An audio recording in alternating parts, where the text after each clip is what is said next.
Wednesday morning. இன்னைக்கு என் பாப்பாவ ஸ்கூல்ல அனுப்பிட்டு, அப்படியே ஃப்ரூட் ஷாப்புக்கு வந்திருந்தேன். நாளைக்கு என் தம்பியோட ஒய்ஃப்‌க்கு 7த் மந்த் பேபி ஷவர் பண்ணலான்ட்டு பிளான் பண்ணியிருக்கோம்.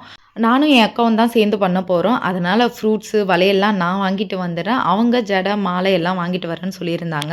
2, 3 கடைக்கு போயிட்டு ஃப்ரூட்ஸ் எங்க நல்லா இருக்குன்றத பார்த்துட்டு, அதுக்கேத்தா மாதிரி தேவையான ஃப்ரூட்ஸ் எல்லாம் வாங்கிட்டு வீட்டுக்கு வந்தாச்சு. வந்ததும் ஃபர்ஸ்ட்டு பேங்கிள்ஸ் எல்லாம் உடையாம இருக்கான்றத பார்த்துட்டு, அதை எடுத்து வச்சுட்டேன். கிரேப்ஸ் மட்டும் ஒரு பெட்டியா கேட்டிருந்தோம். ஆனா கிடைக்கல. கடைக்காரர் வந்து கவர்லயே வாங்கிட்டு போயிட்டு, போனதும் ஒரு பிளேட்ல மாத்திருங்கன்னு சொல்லியிருந்தாரு. அதே மாதிரி வீட்டுக்கு வந்ததும் மாத்தி வச்சாச்சு. எல்லா ஃப்ரூட்ஸும் ஸ்டோர் பண்ற அளவுக்கு ஃப்ரிட்ஜ்ல இடம் இல்ல. அதனால ஒரு சில ஃப்ரூட்ஸ மட்டும் ஸ்டோர் பண்ணி எடுத்து வச்சுட்டேன். மிளகாத்தூள் அரைச்சுட்டு வந்து எப்படியும் ஒரு 1 வீக் இருக்கும். ஆனா பழைய தூள் இருந்ததுனால அத வச்சு அப்படியே யூஸ் பண்ணிட்டு இருந்தேன். இன்னைக்கு தான் வேற கண்டெய்னர்ல போட்டு ஸ்டோர் பண்ணி எடுத்து வச்சுட்டேன். இன்னைக்கு லஞ்சுக்கு சிம்பிளா ரசமும் கூடவே எக் கிரேவியும் தான் ரெடி பண்ணியிருந்தேன். ரொம்ப சிம்பிளான லஞ்ச் தான். ஆனா இந்த காம்பினேஷன் வீட்ல எல்லாருக்குமே ரொம்ப பிடிக்கும்.